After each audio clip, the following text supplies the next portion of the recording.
Hello, ladies and gentlemen, Norskov here. Today we're going to be starting our reviews of the Swedish ground vehicles with the Strv M31.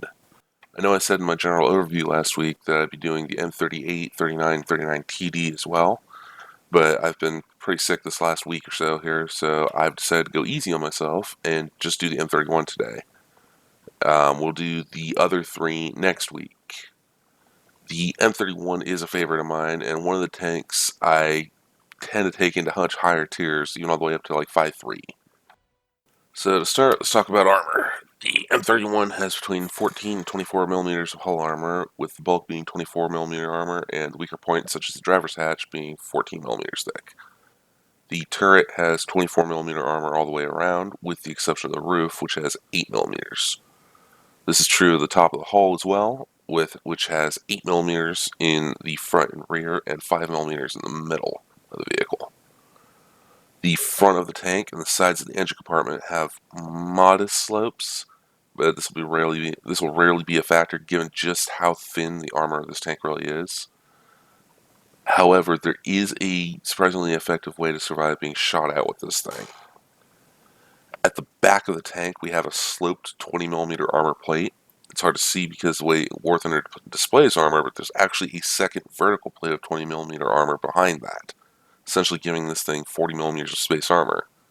And directly behind that second plate is an engine block, which means that you can drive to a point near the battle line, turn around, and use its fairly decent reverse speed to drive backwards into a fight. And this gives your enemy a very hard target and keeps your ammo and crew safely behind, your two thickest armor plates and your engine. Now let's take a look at the M31's weapon complement. Your secondary weapons consist of one hull-mounted, forward-facing 6.5mm machine gun and one coaxial 6.5mm machine gun. These guns are best used for dealing with unarmored targets such as AA vehicles like the GAZ AA-4M, as firing these machine guns at anything with armor will feel as though you're gently pouring warm water over their hull. Your primary weapon is a 37mm cannon with a 4.06 second reload rate, and this is the weapon that will make or break the M31. To understand why I say this, we need to look at the shells available. Starting out, you come stocked with the M38 round, an armor-piercing ballistic cap shell with a muzzle velocity of 785 meters a second.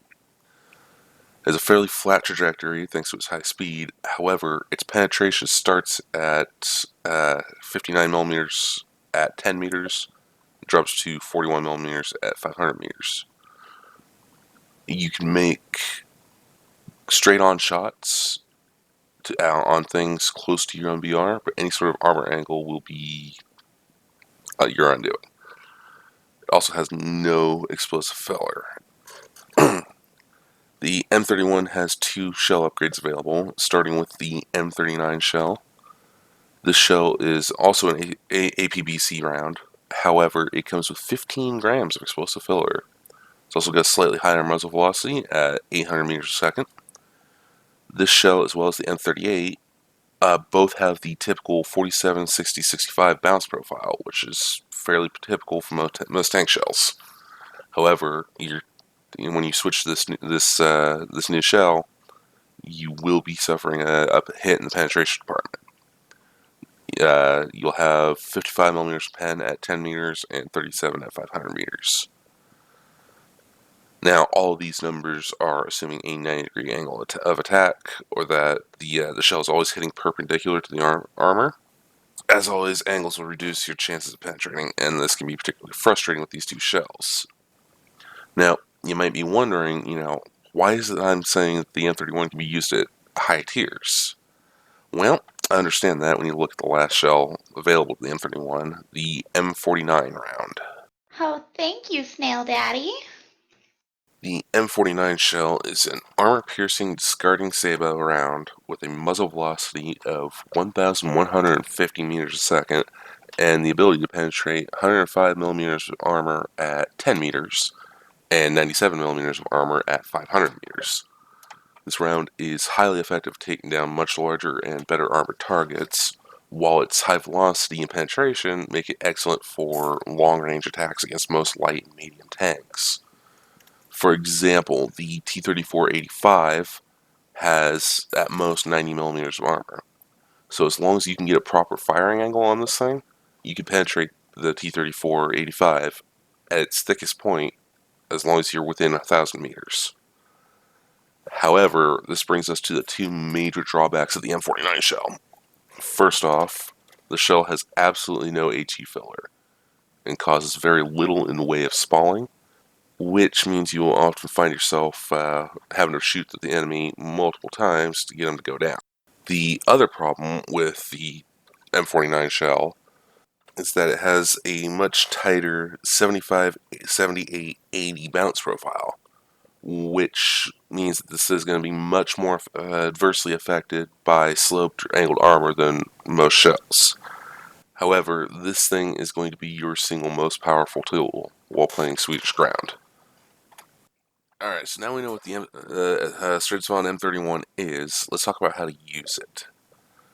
The M31 isn't particularly fast. It's only got a top speed of 43 kilometers an hour. Its reverse speed is surprisingly high at 19 kilometers an hour. This makes reversing into battle strategy even more effective. Now, when engaging an enemy, there are two ways to go about disabling your target.